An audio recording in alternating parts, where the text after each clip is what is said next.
When we hear someone talk about a supersonic plane, the first thing that comes to mind is a Concorde. However, the history of supersonic flights goes back a little more than 20 years before the first Concorde flight. The word supersonic comes from Latin and is made up of the words super, which means above or over, and sonus, which means sound. Therefore, supersonic refers to whatever moves faster than the speed of sound. Sound is a wave that moves through matter in any of its three states: solid, liquid, or gas. The speed of the propagation will depend on the density of the medium through which it passes, among other factors such as humidity and temperature. The speed of sound varies proportionally with the ambient temperature. As we go higher above the Earth's surface, the temperature will drop down by 2 degrees Celsius per each increment of 1,000 feet. Therefore, as we go higher above the Earth's surface, the speed of sound will be lower due to the low atmospheric temperatures.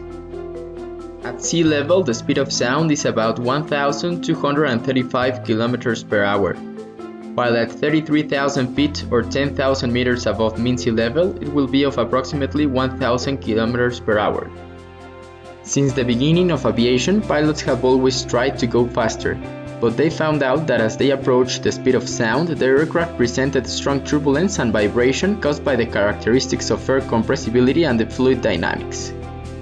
There are also other problems such as the increase of drag and the rise of the outside temperature of the aircraft due to the additional friction with the air. The first aircraft design that crossed the speed of sound barrier was the Bell X-1 experimental aircraft, which was powered by a rocket engine. This flight was carried out on October 14, 1947 by US Air Force Captain Charles Yeager. He reached a top speed of 1,100 km per hour or Mach 1.06. This is 106% of the speed of sound. Thanks to the success of this test, several new designs came to life as an effort to further increase the maximum airspeed, such as the Phantom F-4 military aircraft, which could reach up to Mach 2.3. Some aircraft manufacturers began to question whether it would be possible to build a commercial aircraft able to reach the speed of sound. The French Aerospatiale Company and the British Aircraft Corporation began working on an airplane that would later get to be known as the Concorde. Meanwhile, the Soviet Tupolev design bureau worked on their own version called the Tupolev 144. Both planes were quite similar. I'm not saying the Soviets copied the French, or maybe am I? The Tupolev made its first flight on December 31, 1968, while the Concorde would follow, making its first flight a few months later on March 2, 1969. Despite the success of the technology, the operating costs of the aircraft were excessively high due to the excessive fuel consumption and the low passenger capacity they had. The Concorde could transport a maximum of 128 passengers, while a 747 could carry around 420. The Concorde stopped flying 27 years after its entry into service, in part due to the accident it suffered on July 25, 2000, where all its occupants lost their lives shortly after takeoff due to the explosion of a tire. In all its years of operation, the Concorde did not turn any profit, despite the fact that tickets were very expensive to cross the Atlantic in just under 3 hours. These were the first and last examples of supersonic commercial airplanes. However, the military of many countries continued to manufacture new and faster models over the years.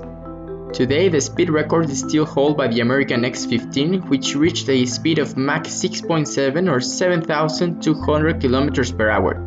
That would allow it to go around the world in just 6 hours. New designs have been proposed to allow supersonic flight to be available for common people through the use of new technologies and better aerodynamics, such as the AS-2. Which will be an executive jet that Boeing is working on.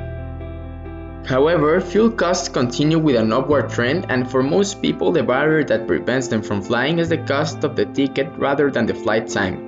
So if a balance between time and money spent isn't found, it is very likely that we will not see these new technologies adopted on a larger scale.